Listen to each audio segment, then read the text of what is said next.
Bakit monthly payment ang Pag-ibig One, while ang Pag-ibig MP2 ay hindi necessary na monthly ang bayad? Answer, unang-una friends, maganda po ang tanong na ito kasi marami pang mga Pag-ibig members na hindi alam na ang Pag-ibig MP2 ay hindi necessary na monthly ang bayad. Bakit po? Kasi ang Pag-ibig MP2 ay hindi kagaya ng Pag-ibig One. Ang Pag-ibig One kasi ay ano yan, monthly payment talaga yan. Mandated ang employer or ang company na monthly mag-deduct sa payroll sa mga employees at monthly din ang remittance sa Pag-ibig Fund. Kasi may batas po yan or law na mandated po ang employer. Kasi savings yan sa employee at meron ding counterpart ang employer.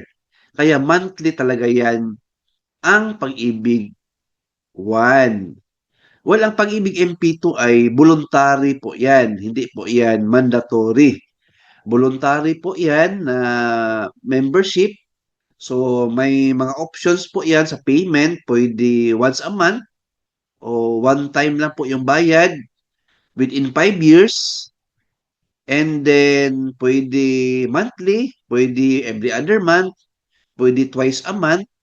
Depende po yan sa payor. At ang Pag-ibig MP2 ay 500 ang minimum amount, maximum amount is 20 million na.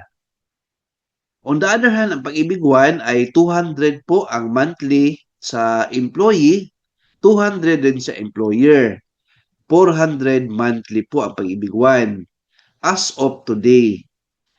So yan po ang kaibahan ng Pag-ibig One. 20 years po ang maturity ng Pag-ibig One, while ang Pag-ibig MP2 ay 5 years.